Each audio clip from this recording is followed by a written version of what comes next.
কি হয়েছে? এই যে ম্যাডামকে দেখান, হ্যাঁ দেখান, ম্যাডামেরটা দেখান, একজন মহিলা গায়ে কিভাবে। এসএসসির 2016 সালে নিযুক্ত স্কুল সার্ভিস কমিশন থেকে নিয়োগপ্রাপ্ত শিক্ষকদের বিকাশ ভবন এবং মধ্যশিক্ষা ভবন অভিযানকে ঘিরে গতকাল শুক্রবার সল্টলেকের করুণাময়ীতে বিপুল উত্তেজনা ছড়ালো।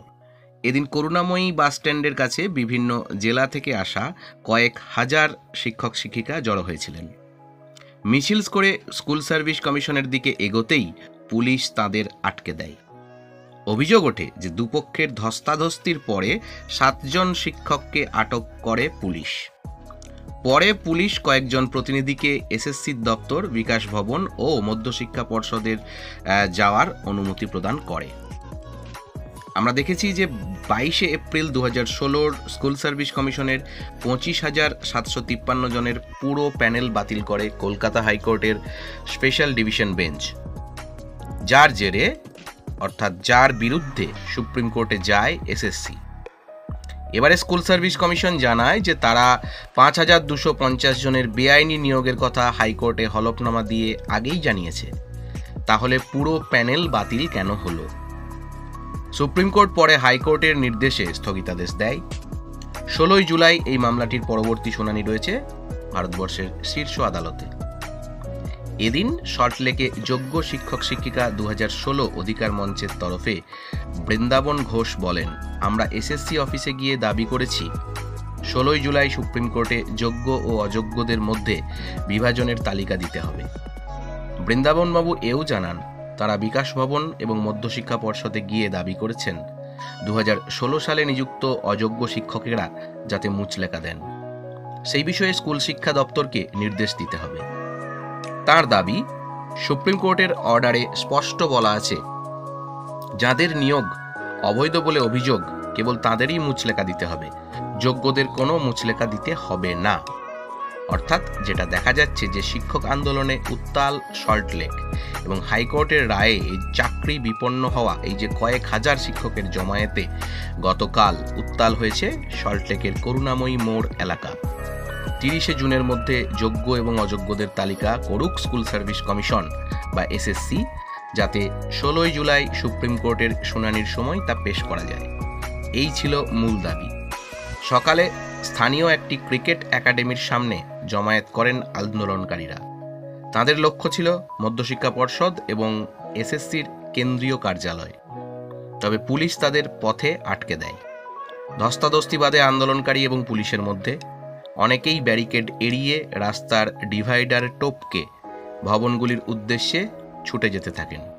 তাদের ধরে ফেলে পুলিশ।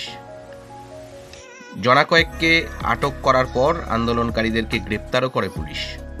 পরে 3টি প্রতিনিধি দল এসএসসি, মধ্যশিক্ষা পর্ষদ এবং বিকাশ ভবনে গিয়ে স্মারকলিপি জমা দিয়ে আসে। আন্দোলনের ফলে গোটা এলাকায় যান চলাচল ব্যাহত হয়।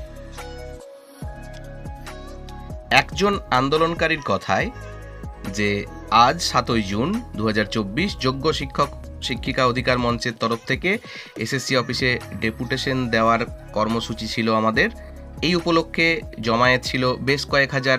প্রাথমিকভাবে করুণাময়ী বাসস্ট্যান্ডের পাশে সৌরভ গাঙ্গুলি ক্রিকেট একাডেমিতে আমাদের জমায়েত হওয়ার অনুমতি ছিল, কিন্তু শেষ মুহূর্তে অনুমতি বাতিল হয় এবং সামনে রাস্তায় আমাদের জমায়েত শুরু হয়।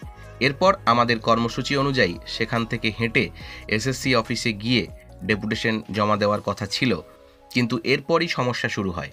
পুলিশ রাস্তায় আমাদের দুদিক দিয়ে ঘিরে ফেলে, ব্যারিকেড করে এবং দুপুরের তীব্র দাবদাহে ওই রাস্তার উপরই আটকে রাখা হয়। এরপরে আমাদের নেতৃত্বের সাথে পুলিশের বচসা শুরু হয়। তারপর রাষ্ট্র বেশ কয়েক হাজার শিক্ষক শিক্ষিকাদের সম্মানে কয়েকটি পুরস্কার দেয়। পুরস্কারগুলি নিম্নরূপ: মহিলা পুরুষ নির্বিশেষে সকলের উপর লাঠিচার্জ, সিভিক পুলিশের নিরন্তর গালাগালি, এদের ঔদ্ধত্য আমাকে অবাক করে দিল, বাসে করে উঠিয়ে অন্যত্র ছেড়ে আসা এবং সম্ভবত বেশ কয়েকজনের উপরে পুলিশ কেস দিয়েছে। তবে ঘটনাটা হঠাৎ করেই ঘটেনি, এটা বেশ পরিকল্পনা মাফিক হয়েছে। এর আগে গত মাসের 27 তারিখ আন্দোলন করার জন্য যখন অনুমতি আনতে যাওয়া হয়েছিল তখন পুলিশই বলে এখন নির্বাচনী বিধি রয়েছে, এর জন্য আপনারা আগামী 7 তারিখ আন্দোলন করুন। আর আজ সকাল থেকেই সেখানে সিভিক, সাধারণ পুলিশ এবং নীল পোশাকের পুরুষ ও মহিলা র্যাফের উপস্থিতি ভীষণভাবে চোখে পড়েছিল। সংখ্যায়ও যথেষ্ট। র্যাপের সংখ্যা দেখে মনে হচ্ছিল হয়তো গাজাতে এসেছি। চারিদিকে অনেক পুলিশ ভ্যান এবং বাসস্ট্যান্ডের উল্টো দিকের রাস্তায় খালি বাস দাঁড় করানো ছিল। আজ স্পষ্টতই অনুভব হলো ভিক্ষার রাজ্যে শিক্ষার দাবি নিতান্তই অমার্জনীয় অপরাধ। খুবই দুঃখজনক, অত্যন্ত দুঃখজনক একজন শিক্ষক বা শিক্ষিকার এই মন্তব্য। এরপর আমরা আপনাদেরকে দেখাবো সেই ভিডিওর কিছু ফুটেজ, দেখে নিন।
মৌখিক পারমিশনে ওরা রাজি হয়েছিলেন প্রথমে যে ওই আইল্যান্ডটা থেকে ঘুরে এসে মিছিলটা নিয়ে আমরা এদিক দিয়ে যাব, কিন্তু আলটিমেটলি সেই পারমিশনে কিছুটা কাটছাট করে ওনারা লাস্ট অবধি বলেন যে এই রাস্তায় আমরা ঢুকতে দেব না, আমরা বিক্ষোভ কর্মসূচি এখানে বসেই করতে পারবেন, এইটুকু বলতে পারি, কিন্তু এখান থেকে আপনারা যেতে পারবেন না।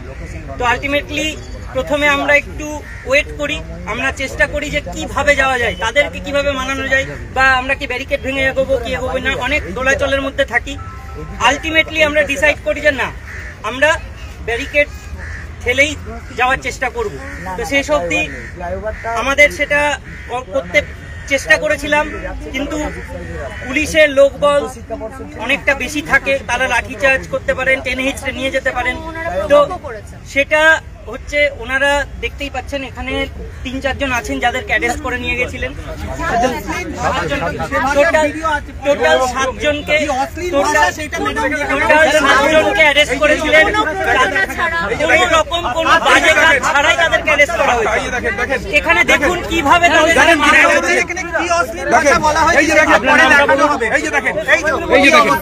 দেখেন কি হয়েছে। এই যে ম্যাডামকে দেখেন, হ্যাঁ দেখেন, ম্যাডামেরটা দেখেন, একজন মহিলার গায়ে কিভাবে দেখুন কিভাবে মারা হয়েছে, অসভ্য বর্বর। এই যে দেখেন ওনার পুরোটা, ওনার পুরো ছিঁড়ে দিয়েছে, ওনার পুরো সুমন মিস্ত্রি অলরেডি চোট ম্যাম বাঁচানোর জন্য আমার এইটা পুরো গলার মধ্যে জড়িয়ে গেছিল, দেন ইনি ছাড়াতে গেছিলেন বলে না। ইনি কি মহিলা পুলিশ ছিলেন না পুরুষ পুলিশ ছিলেন? মহিলারাই করেছেন, ব্যারিকেডের এই পারে এসেই করেছেন। ওনাকে কে মেরেছে?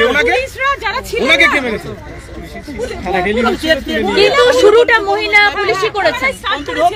আর মহিলা পুলিশরা যারা ছিলেন ব্যারিকেডের এই পাশে এসে আমাদের উপরে হাত তুলেছিলেন। আমি সাক্ষী, আমি সাক্ষী। এই ম্যাডামকে আমরা সকলেই এই পারে ছিলাম, ওনারা জানতেন ধাক্কাটা কি হবে এবং কতটুকু হতে পারে। এর আগের আন্দোলনের ওনারা দেখেছেন, কিন্তু তারপরে ওনারা প্রভোগ করেছেন। আমি জানি না পার্সোনাল ওনাদের কি রাগ বা আর কিছু অশ্লীল ভাষা, হাত চালাচালি কেন এই পর্যায়ে যেতে হলো আমাদের সাথে। আমার মনে হয় না আমরা এই ধরনের কোনো কাজ করেছি যে ওদের এই পর্যায়ে যাওয়ার দরকার ছিল। প্রত্যেককেই কম বেশি আক্রান্ত হয়েছি। আমারও এখানে ঘুষি লেগেছে, আমার কানে চোখটাতে প্রচণ্ড সমস্যা তৈরি হচ্ছে। এখানে আমরা প্রত্যেকে আক্রান্ত হয়েছি। আগামী দিনে আমরা আরো বেশি ইউনাইটেড তৈরি হব, কারণ আমরা জানি পুলিশ বারবার চেষ্টা করে যে এমন একটা পরিস্থিতি তৈরি করতে যাতে আমাদের মধ্যেই একটা বিভ্রান্ত তৈরি হয়, আমাদের মাছটাকে ভেঙে দেওয়া যায়। এই পলিসি তারা নেয় এবং এটাও নিয়েছে। এটা আমাদের অভিজ্ঞতা সবার ছিল না। তো যাই হোক, আগামী দিনে আমরা আরো ইউনাইটেড থাকবো এবং আরো সংঘবদ্ধভাবে প্ল্যানফুলি আলোচনা করে সবকিছু করবো। আরেকজন অসুস্থ হয়ে গেছে, আমাদের দুজন ভয়ঙ্কর ভাবে অসুস্থ হয়ে আছে। একজন এখনো পর্যন্ত সেন্সই তার আসেননি। সঙ্গীতা আমাদের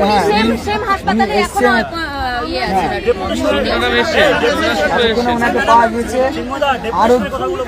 আরো একজন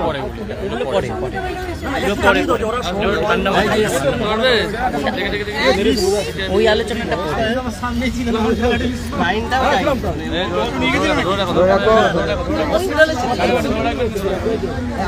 আজকে সবাইকে ধন্যবাদ যারা আমাদের এই এক ডাকে আপনারা শত শত মানুষ একসাথে হয়েছেন। আমরা আজকে ব্যারিকেড ভাঙতে পারিনি। আমরা চেয়েছিলাম আমরা ল না ভেঙে আমাদের আন্দোলনকে একটা সুন্দর সুচারু একটা মুখ দিতে, কিন্তু আমরা কোনো রকম সহযোগিতা পাইনি। এত গরমে এত এতে জানি না কি হয়েছিল, আমি অসুস্থ হয়ে পড়েছিলাম, তারপরে লাঠিচার্জ হয়েছে। আপনাদের বলবো আপনারা কেউ মনোবল ভাঙবেন না, আমরা এর পরে আরো বৃহত্তর আকার নিয়ে আসব। সেই মর্মান্তিক অবস্থার কথা আপনারা দেখলেন এবং শুনলেন। অনেকে মনে করছেন যে রাজ্য সরকার এদেরকে সাপোর্ট করার জন্য বা এদের পাশে থাকার জন্য সুপ্রিম কোর্টে মামলা লড়ছে, তাহলে রাজ্যে পুলিশ দিয়ে কেন এই অত্যাচার? আবার উল্টো পক্ষেরও অনেকে মনে করছেন যে রাজ্য সরকার যেহেতু পাশেই আছেন এবং সমস্ত বিষয়টা যেহেতু কোর্টের বিচারাধীন এবং বিভিন্ন অফিসিয়ালসরাও রাজ্য সরকারের সাথে কোর্টে বিষয়টা চালাচ্ছেন, তাহলে এই ধরনের শিক্ষক শিক্ষিকাদের এখানে গিয়ে এই ধরনের আচরণ করাটা অভিপ্রেত নয়, এটাও কিন্তু অনেকে মনে করছেন।